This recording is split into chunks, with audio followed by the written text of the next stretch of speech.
보실 말씀은 요한계시록 18장 17절로 21절까지입니다. 그러한 부가 한 시간에 망하였도다. 모든 선장과 각처를 다니는 선객들과 선원들과 바다에서 일하는 자들이 멀리 서서 20절 하늘과 성도들과 사도들과 선지자들아 그로 말미암아 즐거워하라. 하나님이 너희를 위하여 그에게 심판을 행하셨음이라 하더라. 이에 한 힘센 천사가 큰 맷돌 같은 돌을 들어 바다에 던져 이르되 근성 바벨론이 이같이 비참하게 던져져 결코 다시 보이지 아니하리로다. 아멘. 그리스도가 세계를 주도하고 영화를 누리고 성도를 핍박하고 순교시키고 수많은 죄악을 행사하다가 주님이 재림하시기 직전에 이렇게 이들을 그냥 두지 않으시고 마침내 멸망을 시키는 장면이 나옵니다.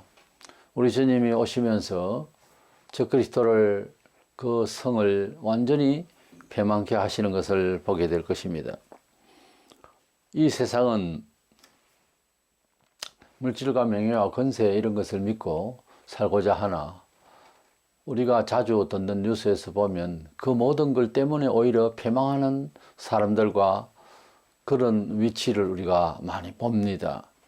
그걸 경험하면서도 불의로 이 세상을 자기 명예를 위해서 살려고 하는 그것은 허망한 일이고 잘못된 선택이죠. 그래서 오늘은 종말 직전에 있을 현상, 주님 재림 직전에 바벨론이 완전한 멸망을 받을 것을 예언하신 이 계시를 알고자 합니다. 먼저는 그 바벨론 제국, 즉 구약시대 때 바벨론을 상징하는 신약시대 종말에 있을 적그리스도의 성, 앞으로 지어질 예루살렘 성입니다. 그곳에서 이 사람이 앉아서 내가 신이다 할 날이 올 것입니다. 그 성이, 그 영적 바벨론이 완전히 멸망을 당한 근본적인 이유가 무엇인가? 어떤 사건이 발현됐을 때에 여러 가지 피상적인 걸로 가지고서 원인을 찾으면 안 됩니다. 그 원리가 영적으로 다 숨어 있기 때문에 이 바벨론의 멸망의 원인은 참되지 않고 거짓되다는 거죠. 우리가 세상에서 어떤 패망을 하거나 실패를 하거나 어떤 문제가 야기될 때 그런 현상만 그래서 직접적인 어떤 관련만 보지 말고 얼마나 정직했는가 그것을 생각하면서 자기 평가를 하거나 일의 연유를 따지면 답이 선명하게 나옵니다. 이 바벨론은 거짓되었다는 겁니다. 모든 게 정상이 아니고 거짓말이었다는 거죠. 본래 세상은 마귀가 지배하는 곳으로 요한일서 5장 19절에 말하고 있습니다. 이 세상을 둘러싸고 있는 영적인 세계랄까요? 에베소 2장 2절에 공중권세 잡은 자, 즉 사탄을 말합니다. 마귀가 이 세상을 품고 있어서 사람들이 그리스도 안으로 들어오지 않으면 이 세상에 묶여 있으면은 자신이 잘못됐다는 이런 판단 능력이 없어요. 마치 북한에서 외부적인 모든 문화 영역과 가치관과 철학이 없이 이렇게 살면은 그곳에서 강요되어진 사상이 가장 옳다고만 여기고 살죠. 그러니까 거기에 제도권 안에서 이렇게 살면 더 이상 다른 생각을 못하게 만드니까 거기 매여서 살고 그것이 옳다고 생각하고 여기고 거기에 적응될 뿐이죠. 그것은 속이는 자와 함께 속임을 받는 자의 내용이죠. 그래서 말세에 적그리스도가 세계를 통치할 때 거기에 지배를 받는 것은 사실은 우리 속에 있는 거짓된 그런 사상, 본성이 거기에 매료가 되는 겁니다. 그러니까 서로 죄를 짓는 거죠. 이 세상에 속된 세상에서 적절히 거짓말하고 아니면 실제로 거짓말하고 살아가는 그런 결과에 물질이나 명예나 이런 결과를 위해서 소위 실용주의로 가기 위해서 도덕성이 빠지고 진리가 빠지면은 멸망하게 되어 있습니다. 그런데 이 세상은 그렇게 계속 경험을 하면서도 그렇게 살아가고 있어요. 요한복음 8장 44절에 너희는 너희 아비 마귀에게 나서니 진리에 서지 못하고 그가 거짓말쟁이요 거짓의 아비가 되었음이라. 유대인들이 당시에 살아가는 종교적인 삶이나 문화적인 생활이 전부 거짓됐습니다. 외식되고 공갈이었어요.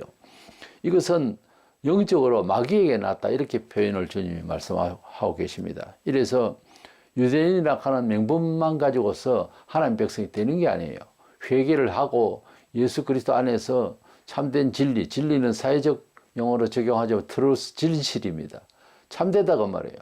정직한 하나님의 말씀을 받고 그 말씀의 옷을 입고 살아야 되는 것입니다. 유대인들은 육으로는 아브라함의 후손인데 예수님께서 오셨을 때는 벌써 정신세계가 완전히 마귀에 잡혀서 거짓되고 있었습니다. 말세에 가면 사탄이 가슴 속에 들어간 적그리스도 정치인이 이 세계를 지배할 때 화려한 말로서 평화를 이야기하고 거짓된 평화를 이야기하고 하겠지만 결국 그 속에 있는 사탄은 거짓의 압이라고 주님 말씀하셨기 때문에 거짓된 그런 조작을 하고 세계를 정치를 할 것입니다. 그것이 너무 비상하기 때문에 사람들이 쏟고 말 거예요. 계시록 18장 2절에 힘찬 음성으로 와서 외쳐 이르되 무너졌다 무너졌다 큰 성 바벨론이여 귀신의 처소와 각종 더러운 영이 모이는 곳과 각종 더럽고 가장한 새들이 모이는 곳이 되었도다 그랬습니다. 이 바벨론 즉 영적 바벨론으로서 사탄이 속에 들어간 정치인 한 사람에게 들어가서 적그리스도가 되어서 적그리스도가 추구하고 말하는 모든 것은 사실은 전부 거짓말입니다. 정직하지 못한 거죠. 속이는 거죠. 그리고 각종 더러운 영이 모이는 곳이라 했습니다. 거기에서 이제 정치하면서 여러 가지 문화를 이야기하고 제도를 이야기하고 하는 가운데에 사람이 그렇게 살아서 아니 될 그런 더러운 어렵지 못한 그런 여러 가지 법으로서 세계를 주도할 것입니다. 이것을 보면 말세론적으로도 봐도 그렇지만은 예수 믿는 사람은 처음부터 성경은 그렇게 권고하고 있습니다. 거짓말을 하지 마라. 정직해야 된다. 이렇게 말하고 있어요. 진리라고 하는 아레데란 말은 진실하다란 말로 이렇게 번역이 되는데 이 말이 진리라는 말이 결국은 현실적으로 적용이 될 때는 정직하다 하는 사회적 도덕성이 이제 함의가 되고 있는 거죠. 그래서 우리가 삶 속에서 진리를 제대로 체득한다는 것은 정직함으로 행할 수 있는 힘이 그런 양심이 그런 도덕성이 우리를 지배해 줘야 하는 것입니다. 예수 믿는다 하면서 자꾸 거짓말을 하고 속이고 장사하고 사업하고 하면 그는 예수 믿는다 하는 한 조건으로서는 천국 가는 사람으로서 인정이 되겠지만은 삶에 있어서 하나님의 영광을 가리고 하는 것에 대해서는 벌을 받아야 되는 거예요. 그것은 은총받는 비법이 아닙니다. 거짓말을 해서 남의 것을 빼앗듯이 해서 자기가 부유하고 이렇게 싶어도 결코 영혼이 즐거워야지 하나님은 영혼을 건드시거든. 그러니까 가지고 있어도 그 삶의 재미가 없습니다. 절대로. 바깥으로 보기에는 굉장히 황홀하게 보여도 아니라 이 말이에요. 불법으로 살아가는 이 세상은 원래부터 그렇게 살아가는데 예수를 믿게 되면은 사회적으로 설명하는 겁니다. 정직하게 살겠다고 실질적으로 정직하게 사는 생활 패턴으로 가야 합니다. 바꿀 모양이 어떤 장소가 변화를 받아야 되는 거예요. 그것도 안 하고 결국은 거짓된 세상에서 허망한 세상에서 같이 노래하고 같이 어울려서 살면서 교회를 다닌다? 이거는 우리 인간들로서 입장에 있어서 생각을 해보는 겁니다. 성경 예수 믿으면 구원받는데 그러나 그 사람이 구원을 받을 영혼이지 불안하다고요. 사람이 볼 때는. 어느 정도 것이지 계속 거짓말을 하고 이러면 그건 아니죠. 그래서 에베소 6장 9절에 상전들아 너희도 저희에게 이와 같이 하고 공갈을 거치라. 그때나 지금이나 상업하는 사람들이 공갈을 잘 치기 때문에 이런 말씀이 나오는 겁니다. 요한복음 21장 27절에 거짓말하는 자는 결코 그리로 들어가지 못하되 오직 어린 양의 생명체에 기록된 자들만 들어가리라. 이 보세요. 거짓말하는 자는 그리로 예루살렘, 새 예루살렘, 천국에 못 들어간다 이렇게 되어 있어요. 이 거짓말이라는 것을 여러 범주로 이제 크게 보면 하나님의 진리를 벗어난 행위라 이 말이죠. 아, 하나님은 말씀을 안 듣고 교회를 안 다니면 다 거짓말인가? 예, 다 거짓말이 됩니다. 왜냐하면 마귀의 집에 있으면은 무조건 하고 마귀는 거짓의 압이거든요. 무슨 문화를 이야기하고 무슨 과학을 이야기하고 심지어 무슨 도덕을 이야기하더라도 그것은 하나님 앞에서 받으실 만한 것이 전혀 없어요. 세상에서는. 무조건 예수 안에서 중생 다 돼야 됩니다. 모든 삶의 패턴이 거듭나야 되는 거예요. 사람만 뜻만 가지고 있어가 안 됩니다. 취급하는 것 그리고 하려고 하는 것 모든 방식이 정직해야 됩니다. 그리고 그 정직함은 단순히 사회 정직함이 아니라 사회의 공의를 넘어서서 하나님이 받으실 만한 내용이 되어야 된다 그 말이에요. 그래서 얼마나 그 부정직한 것이 나빴으면 거짓말을 하는 자는 결코 그리로 들어가지 못하되 그렇게 말씀을 했겠어요. 그래서 혹시 오해할까봐 그래서 정직한 사람 말에 들어간다 이래 표현이 안 되잖아요. 연결되는 건 어린 양의 생명책에 기록된 자들만 들어간다 그랬잖아요. 부정직한 것과 정직으로 대비해서 말씀을 하시지는 않아요. 왜냐하면 우리가 오해를 하거든. 그래서 거짓말 한다는 이 말은 큰 범주에서 진리를 벗어난 상태를 말해요. 그런 사람들은 거짓말하게 돼 있어요. 뭔 소리 하더라도. 교회사적으로도 지금 현실적으로도 그래요. 설교를 해도 하나님의 뜻이 아닌 식으로 사람 좋게 말을 해버려. 그 거짓말이 되는 거예요. 거짓말하는 설교가 굉장히 많습니다. 지금 이 시대도. 그것은 진리가 아니다. 진리가 요구하는 말이 아니다. 할 만한 설교가 너무 많아요. 그것도 좀 비판적인지 모르지만은 전체적으로 볼 때 대체로 큰 교회 목사들이나 지명도 높은 목사들이 그래요. 성경에 없는 소리를 한다고. 성경적이지를 못하고 성경이 궁극적으로 목표하는 것이 아닌 또 방식도 아닌 그런 이제 메시지와 그런 교회 운영 체제 이곳에서 이제 호흡이 되고 서로 소통이 되는 것은 세속을 살아가는 신자들도 문제이기 때문에 그게 맞아 들어가는 거예요, 박자가. 하지만 우리가 하나님의 말씀대로 산다고 하는 것은 예시나 지금이나 굉장히 긴장이 있고 상당히 고독할 수 있어요. 주님의 길은 좁은 길이고 주님을 제대로 믿으려 하면은 협착한 길이라서 아무나 좋아할 수 있는 길이 아닌 걸로 말씀하셨거든요. 그리고 직접적으로 핍박을 받는다고 그랬어요. 교회 다니면서 하나도 핍박도 없고 목사님 설교 잘하면 은혜를 어떡한다. 은혜의 기준이 뭐예요? 내 마음만 편하면 은혜라고 여기기 때문에 삼자의 입장에서 볼 때 정말 기도하고 진지하게 바라보면 저 목사의 설교는 잘못됐다 싶은데도 좋다는 거지. 좋은 것은 그들의 마음이 그 모양이기 때문에 그냥 좋은 거지. 성경을 비춰보세요. 기독교의 신앙은 성경을 근거로 합니다. 우리가 종교적으로 생각을 할 때 이 정도면 좋다. 그건 우리 사람의 평가고요. 성경에서 보면 예수님은 하나님은 머리털까지 세신다고 하나님께서는 우리에게 온전하기를 원하는 것이지 비슷하기를 원치 않습니다. 비슷한 예수, 비슷한 영, 비슷한 메시지는 하나님께서 진노하십니다. 그래서 오늘날 이 세상에는 세 가지 종류의 사람이 있어요.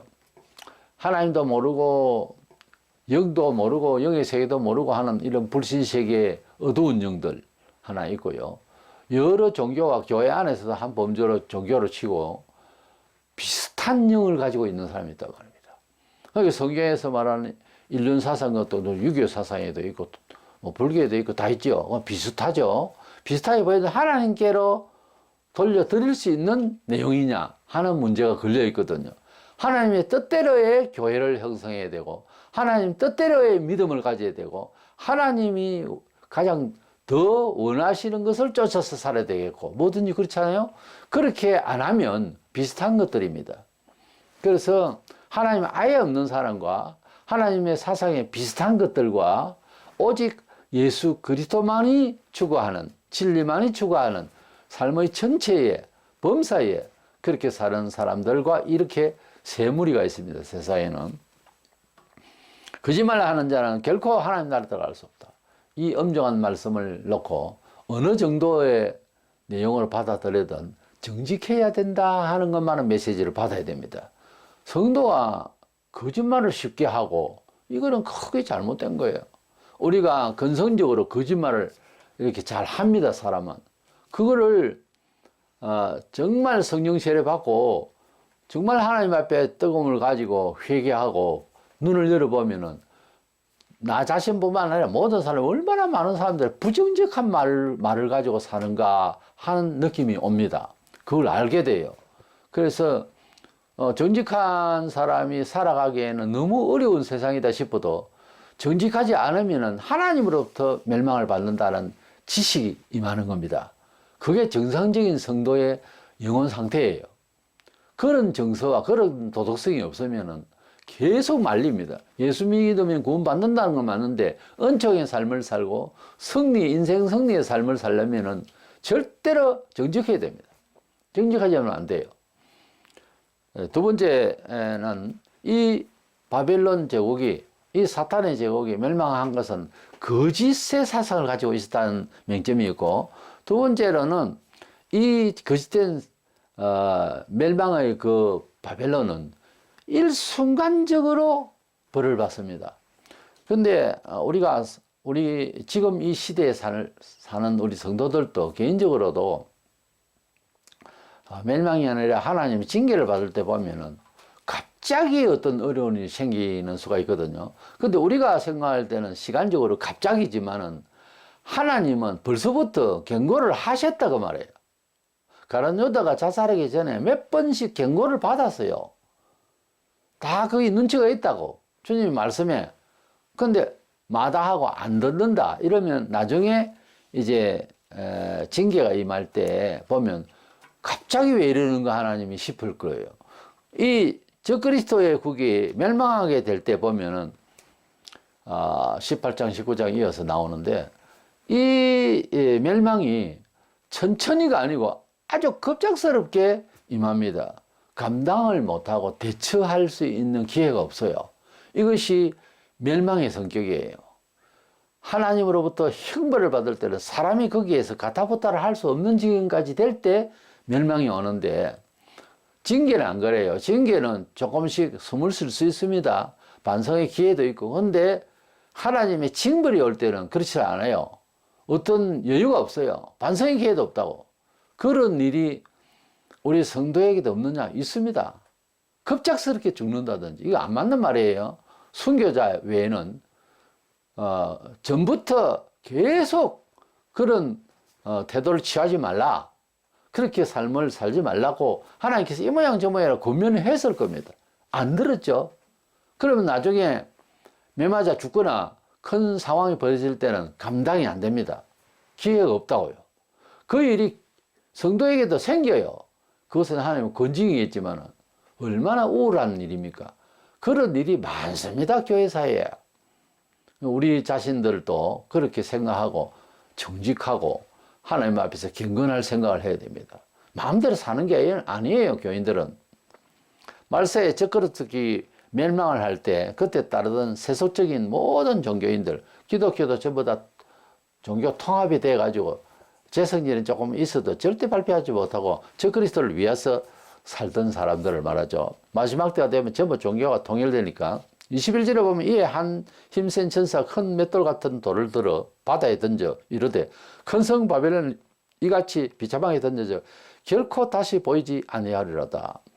큰 맷돌 같은 돌을 들어 바다에 던졌다. 바다는 세속이고 큰 맷돌 같은 돌, 예수님의 사상, 예수님의 능력들을 말합니다. 힘센 천사가 돌을 던져버리니까 거기 바다에 던지니까 세속에 던졌다 이 말이죠. 큰 성 바벨론 세속적 세상을 통치하던 적그리스도 국이 완전히 멸망을 받는 이런 그림입니다. 계시록 18장 9절에 그와 함께 음행하고 사치하던 땅의 왕들이, 땅은 종교적인 배경입니다. 그래서 종교인들, 땅의 왕들, 목사들이나 이런 지도자들, 그가 불타는 연기를 보고 위하여 울고 가슴을 치더라.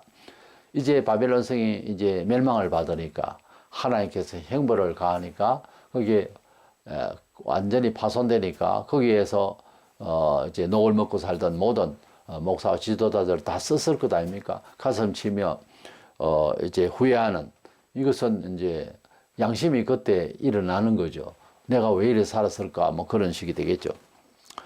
사치하던 땅의 왕들이라고 7절에 사치하였다 그랬습니다. 특히 정교계 적그리스도와 함께 세속적으로 살던 사람들은 굉장한 혜택이 있을 거예요. 지금도 마찬가지로 목사가 물질을 좋아하고 물질을 축적하고 이 모든 것들은 범죄입니다. 목사는 물질적으로 성도들에게 받아가지고 축적을 할 입장이 아니에요. 입장 자체가.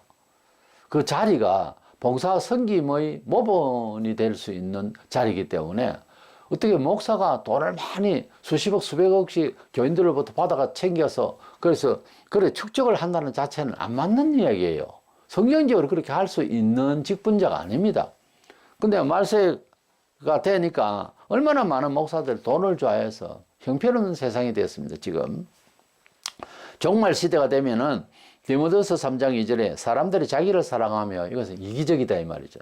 돈을 사랑하며 우리 예수 믿으면 첫 번째 사람과의 소통 관계에서 이기적이지 보다는 좀 더 함께 살아가는 형제를 연약한 자를 돌아보는 이게 가르치기 전에 생겨요. 성령이 임재한 표징이 이웃을 내 몸처럼 사랑하는 말씀이 너무 좋은 말씀으로 받아들여서 그렇게 살고 싶어 간절해집니다.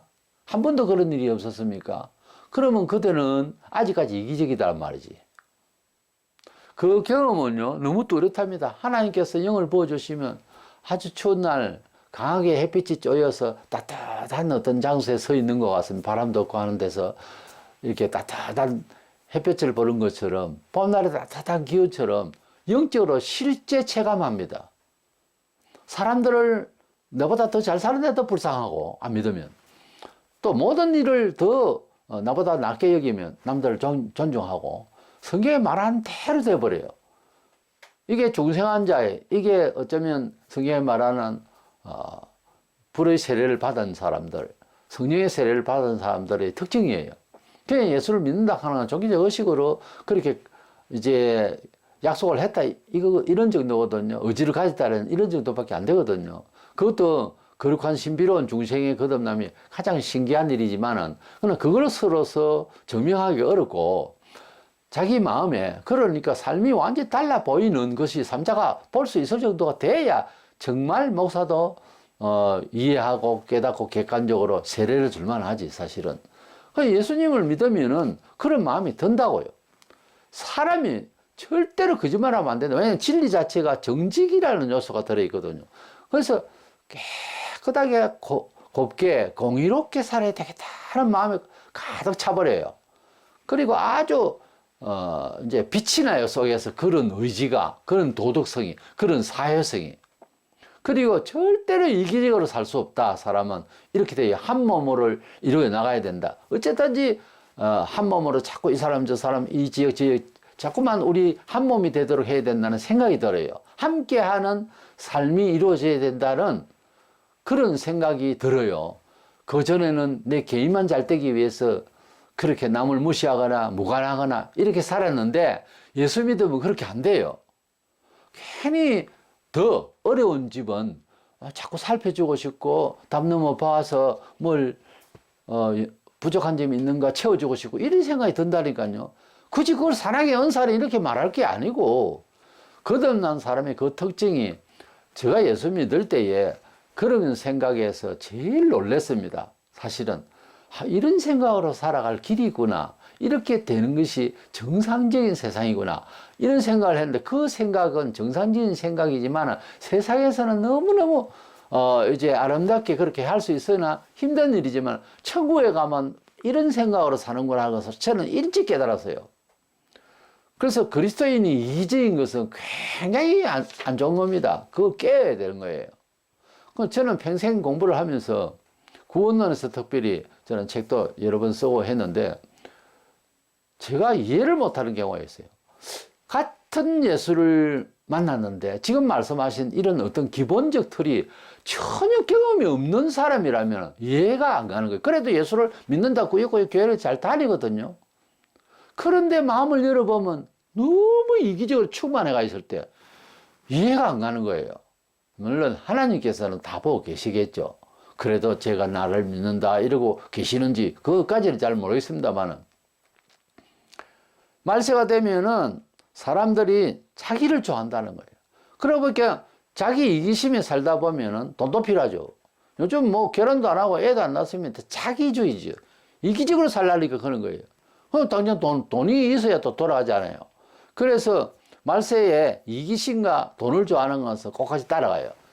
그래서 비혼주의, 혼자 살고 싶어 하는 사람들이 안 그런 것 같아도 돈을 좋아합니다. 왜? 돈이라도 있어서 사니까. 해명자가 없으니까. 이 말세 현상이죠. 계시록 18장 3절에 또 땅의 왕들이 정교계에 있는 지도자들 말입니다. 그와 더불어 음행하였으며 사상을 교류했다 이 말이죠. 하나님이 진리를 벗어날 때 음행을 했다. 이스라엘 백성에게도 그렇게 말씀하셨어요.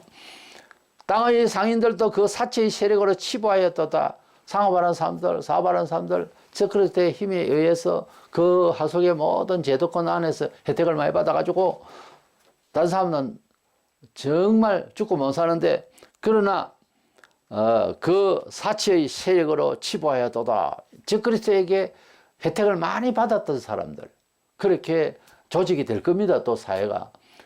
그런 사람들이 멸망할 날이 올 것이다 그 말이에요. 본장 12절에 13절에 보면 여러 상품을 사고 팔고 했던 내용들이 나오는데, 그 상품 중에 사람의 영혼이 상품화되어 있어요. 이게 뭔 말인가? 저도 처음에는 몰랐는데, 서비스 업계에 일하는 여성들을 여기에서 저기로 옮길 때에 돈을 받고 옮기기 때문에 빚을 지고 다녀야 돼요. 희한합니다. 그래서 영혼이, 즉 인간의 한 인격체가 상품이 되는 거예요. 그 일이 언제부터 있었느냐? 그때도 있었다는 이야기지. 언제나 있었습니다. 종말에 꼭 가야 그런 건 아니지만 더 심화될 거라 이 말이에요, 말세는. 왜냐하면 살기도 어려워지고, 베네수엘라도 보세요. 엉망이 되니까 아줌마들도 이제 자기 장사라고 하죠, 보통. 그래 돌아다니면서 그렇게 장려로 일을 안 하면은 안 되는 지경까지 가니까 그런 모양이 나는 거예요. 살기는 너무 각박하고 하니까 돈 될 데가 없거든요.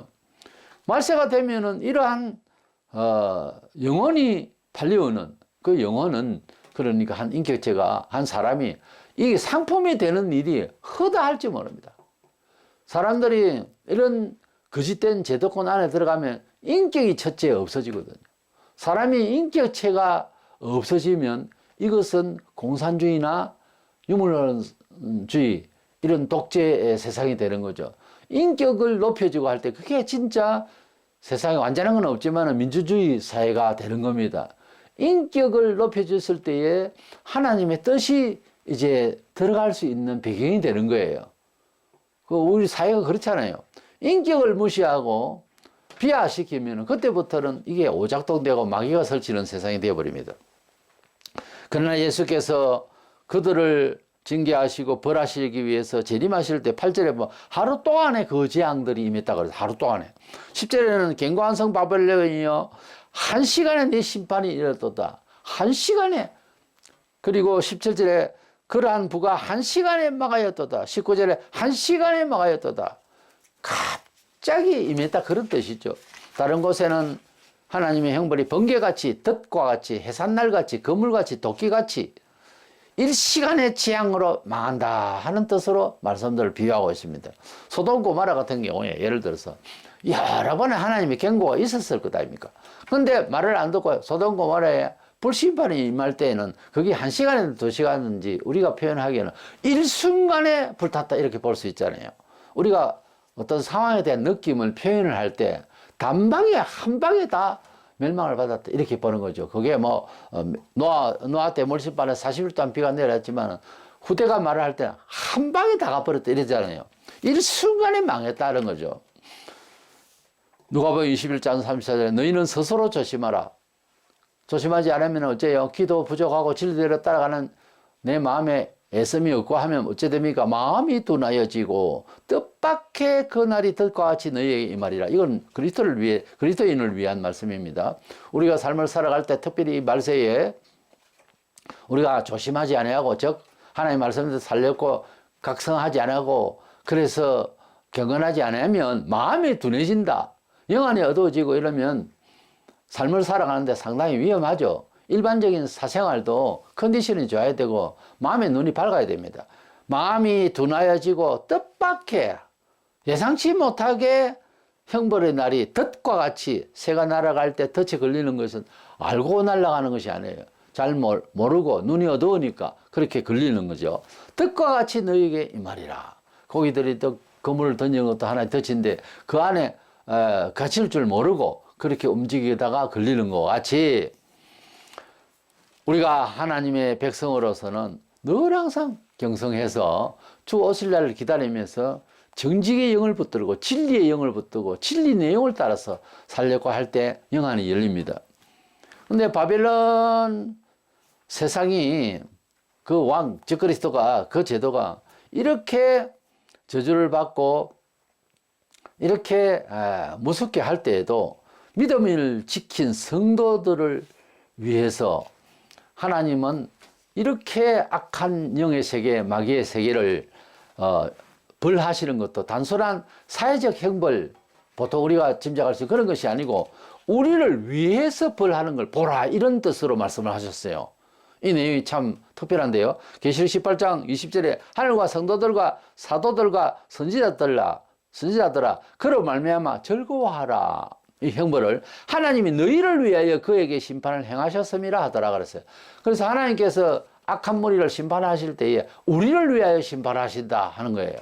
우리 성도가 어제 삶을 살아가는데 형제와 형제끼리도 좋고 불신자와 성도 사이에도 어떤 트러블이 일어날 때 내가 기도하고 내가 헌신적으로 생각하고 내가 하나님 앞에서 경건을 유지하면 상대가 징벌을 받거나 형벌을 받을 때 그가 사회적으로 법적으로 이렇게 형벌을 받는 그런 경우도 있겠습니다만 그것을 바라보는 믿음의 열을 지킨 사람으로서 나를 위하여 했다는 거예요. 세상을 살아가면서도 하나님께서 너를 기쁘게 하기 위해서 너의 마음의 상처를 위로하기 위해서 내가 이렇게 한다 그런 뜻이에요. 말세에 즉 그리스도를 하나님께서 심판하시고 멸망시키시는 것은 하나님과 즉 그리스도 사이에서만 아니라 일 자체가 잘못된 거죠. 그러니까 벌을 받아야 되는데 우리를 너무 핍박하고 살기 힘들게 했기 때문에 우리를 기쁘시게 하는 그런 우리를 기쁘게 하는 그런 하나님의 행사로 심판을 했다 그 말이에요. 성도들과 사도들과 선지자들아 이 모든 성도들아 내가 너희를 위하여 이렇게 심판을 하니 즐거워하라 오히려 되어 있어요.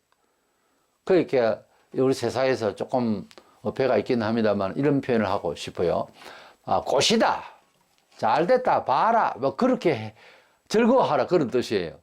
즉 그리스도의 영역이 이렇게 부셔질 때 우리가 아마 시원할 겁니다. 쳐다보면 있으면. 결국은 하나님의 행보를 받는 것이 저 안타깝네. 이래 안 됩니다. 그때는 너무나도 많이 죽고 너무나도 힘들었기 때문에 시원한 감이 들 거예요. 멸망받을 수밖에 없는 존재들로 아예 확인이 됐으니까 언제 그날이 오나 다시 될 때에 하늘의 의인들이 그런 말을 했잖아요. 그때 좀 기다리라. 너희들 같이 동무들 순교를 하고 술을 채우면 내가 심판할 거다. 이래 미리 말씀하셨잖아요. 그때가 되면 너무너무 힘들기 때문에 주여 공의로 심판을 해 주시옵소서 이런 기도를 하게 되어 있어요. 그렇게 멸망을 받을 때 쳐다보면 우리 엉어려지고 힘들었던 트라우마가 완전히 해소되고 쳐다보면 하나님의 공의의 손이 보일 겁니다. 그래서 하나님은 우리를 즐거워하라 그렇게까지 말씀하셨잖아요. 즐거워하라 했으면 즐거워해야지. 또 즐거워지는 정서가 올 겁니다. 그러므로 그들이 받을 저주에서 우리는 그의 삶이 마지막 때만 아니라 지금도 마찬가지고 그들의 삶을 우리는 따라가서는 안 되니 4절에 이르되 내 백성아 거기서 나와 그의 죄에 참여하지 말고 그가 받을 재앙들을 받지 말라. 이거는 현실적으로 지금 그렇다 이 말이에요. 9.11 사태에서 큰 빌딩이 무너질 때 거기에서 막 도망 나오는 사람들 봤죠. 힘을 다해서 달립니다. 난 다리가 아파가지고 공주길을 바라야 할 처지가 아니에요. 막 달려서 나옵니다. 거기에서 빠져나와 하는 말씀을 의미 있게 볼 수 있도록 그런 내용을 우리가 뉴스에서 보았고 지금도 유튜브에서 그게 보입니다. 우리가 그곳에서 빨리 빠져나올 때는 그렇게 살려고 일찍 빨리 가려고 달려 나왔습니다. 차도 사람도 막 완전히 물밀듯이 그렇게 나왔어요. 우리가 하나님의 뜻이 아니고 불법적 상황이면 빠져나와야 됩니다. 교회도요, 목사가 완전히 잘못되고 부패하고 범죄를 저지르고 완전히 정교화하고 이러면은 그 교회 다니는 이유가 없어요. 그거는 목사에게 죄를 짓는 것도 하나님에게 죄를 짓는 게 아닙니다. 우리가 연합하라 하지만 연합단체가 WCC 그런 것도 각 뭐 교리도 바르지 않고 다른 종교도 들어오고 이게 사회가 원하는 거거든요. 거기에는 빠져나와야 돼요. 이거는 분리주의가 아니고 개념은 분명해야 될 것 아닙니까? 그래서 무조건하고 연합된 게 아니라 말이에요. 너희는 하나가 되라 할 때는 아버지와 내가 하나이듯이 예수님이 그랬어요. 예수님이 아버지와 하나가 될 때 비슷한 성자입니까? 아닙니다. 성자 하나님이세요. 똑같으세요. 그렇게 돼야 하나가 되지. 뭐 인격적인 조금의 관계가 아니라 이것은 근본적으로 하나님 믿어도 구원받고 석가를 믿어도 구원받는다는 식의 고백을 가지고 하나가 되는 것은 하나님이 원치를 않는 거예요. 그런 연합에는 빠져나오는 것이 하나님의 뜻이라니까요. 구별되는 것은. 그래서 우리는 분리주의가 아니고 구별된다는 겁니다. 구별되지 않으면 안 돼요. 한 개인이 예수를 믿어도 빠져나올 직업은 빠져나와야 돼요. 연합 아닙니다. 빠져나와야 해요. 술집을 경영하던 사람이 예수를 믿었다. 이건 아니다. 빠져나와야죠. 그런 직종에서. 그걸 어떻게 하라고 그 다음은. 그건 모르죠. 하나님께서 인도하시겠죠. 누가 누구를 책임진다는 말이 아니고 살아계실 하나님을 체험하시라고요. 그래야지 어떻게 연합을 다 합니까? 틀려먹은 세상인 줄 알면서. 그래서 내 백성아 거기서 나와! 할 때 나오는 태도를 제가 9.11 사태 사람들이 막 도망가는 그림을 생각했다고 말입니다. 빨리 빠져나와야 되는 상황이에요. 그래서 말세가 되면 저 그리스도가 이 모양 저 모양 지금 밑자리를 다 깔아놨어요. 이런 때에 우리 성도들이 정신을 차려야 되는 WCC나 WEA나 다 전부 타락한 영혼들이 모이는 세속적인 그런 평강이니 뭐 거짓 평안을 이야기하면서 그래서 연합운동을 한답시고 하는데 이거 전부 진리를 아주 상대로 대적하는 놈들입니다. 그렇기 때문에 그곳에서 어째요? 빠져나와야 되는 거예요. 노아 때는 죄악이 창세기 6장 5절에 사람의 죄악이 세상에 가득했다 그랬어요. 그때는 물심판으로 다 씻어버리면 된다 할까? 그렇게 됐지만은 말세가 되면 본장 5절에는 그의 죄는 하늘에 사무쳤다 그랬어요. 땅에 가득하다는 거하고 하늘에까지 꽉 찼다는 거하고는 개념이 다릅니다. 표현 자체가. 그래서 세상에 가득했을 때는 빗물을 해서 물을 해서 다 씻었는지 모르지만 말세가 되면 하늘에까지 사무쳤으니까 하늘 그 위에서부터 불로서 심판을 해야 되는 겁니다. 이거 어떻게 할 수가 없어요. 그만큼 하늘에 사무쳤다는 걸 좀 구체적으로 말하면 우리 문화생활을 마음대로 하니까 안 좋은 가스가 올라가서 지금 오존층도 찢어지고 엉망입니다. 하늘에까지 사무쳤다는 죄가 그 말은 죄의 정도를 뜻하는 말이기도 합니다. 그래서 죄가 완전히 차 있기 때문에 형벌을 받아서 이 지구촌은 완전히 날아가야 된다는 거예요. 그래서 베드로서 3장 12절 그날에 하늘에 불이 타서 풀어지고 물질이 뜨거운 불에 녹아지르니와 그랬습니다. 하늘에 날아간다 그랬어요. 이래서 바벨론적 영적 바벨론적인 적그리스도의 세계를 지배할 때 이 적그리스도 왕국이 완전히 파멸되고 그 파멸도 단숨에 그렇게 심판을 받게 될 것입니다. 이런 심판으로 멸망할 미래를 바라볼 때에 지금도 마찬가지로 우리가 좀 더 거짓된 영, 적그리스도의 영은 사탄의 영입니다. 그 정신 사상 철학입니다. 그 정치입니다. 그런 문화입니다. 거기에서 빠져나와야 되고 구별돼야 되고 우리는 우리 몸에 정직의 영, 진리의 영을 채워야 됩니다. 진리의 영은 하나님의 말씀을 두려워하는 목사가 가르쳐야 되겠고 하나님의 말씀을 두려워하면서 살아가는 지도자들이 남아야 되겠고 그런 사람을 쫓아서 하나가 되어서 믿음을 동질로 만들고 하나님을 바라보는 법칙도 같이 하고 그렇게 해야 될 것입니다. 말세가 되면은 참된 하나님의 말씀을 따르겠다는 사람하고 어지간히 그냥 세속적으로 이해되어지면 그런 식으로 믿겠다는 사람하고 뚜렷하게 될 건데 요즘 그렇게 많이 보입니다. 앞으로 갈수록 뚜렷해질 겁니다. 본심이 뭔지를 알게 될 거예요. 우리는 그런 죄와 거짓된 영에서 빠져나와야 될 것입니다. 경건하게 살고 주님 오시기를 기다리면서 이 본문에서 보면 적그리스도의 영이 이렇게 패망되는 것은 결국은 세속적인 힘, 이것은 끝을 본다는 거죠. 우리가 좋아하는 어느 권세와 자리 이런 것에 현혹되지 말아야 합니다. 성도는 어떤 정치적 조직 이런 거 힘 입고 뭘 하려고 교회 자체도 그런 식으로 액션을 가져서는 안 되고, 우리 하나님이 말씀하셨다면 홀로라도 가겠다는 정직한 영, 하나님이 진리의 영으로 살아가야 되는데, 사회 속에서 윤리의식은 사람이 정직해야 돼요. 공의로워야 됩니다. 입술로서 거짓말을 했으면 회개하면서 자꾸 교정을 해야 돼요. 거짓 영이 항상 이 말세를 휘어잡고 있어요. 거짓하지 말고 정직하기를 원합니다. 그랬을 때에는 손해보는 것 같고 선택이 너무 어리석은 것 같고 해도 하나님이 함께 하시고 은혜를 주실 것입니다. 그런데 교회 속에도 여러 가지의 사리사욕을 위해서 인간적으로 조작하는 일이 많습니다. 특히 이 총회적으로나 노예적으로나 어떤 조직단체에서 움직이는 일들이 동관계나 사람의 관계나 이런 게 너무 인본적인 거예요. 예. 많은 그런 부끄러운 이야기가 9월 총회 때마다 나오는 소리가 나옵니다. 그래서 우리는 하나님 앞에서 하나하나가 다 정직할 때 참 하나님의 백성의 단체가 되는 것이고 몸체가 되는 것이고 머리 대신 예수 앞에서 한 몸을 이루게 되는 것입니다. 자기 개인이 잘 되고 보장되고 그렇게 될 것입니다. 하나님의 말씀을 벗어나서 조작된 세상에 과학하지만은 과학 그것도 끝내 알고 보면 거짓의 영이 이렇게 내재되어 있습니다. 조심해야 됩니다. 그 과학을 하나님 뜻대로 잘 사용을 하면 되겠는데 대부분 거짓으로 살게 되어 있습니다. 그래서 이 거짓 영을 버리고 하나님의 진리의 영으로 사회적 관계 속에서 정직하게 살 때 우리 하나님은 그 영혼을 들어서시고 은혜를 주시고 복을 주시는 줄로 믿습니다. 아무쪼록 완전히 멸망할 바벨론, 영적 바벨론, 적그리스도의 제도, 사상, 혜택 이런 것을 다 마다하고 오히려 그곳에서 빠져나오는 그런 정신으로 살아서 주님의 나라에 다 같이 입성하기를 주의 이름으로 축원합니다.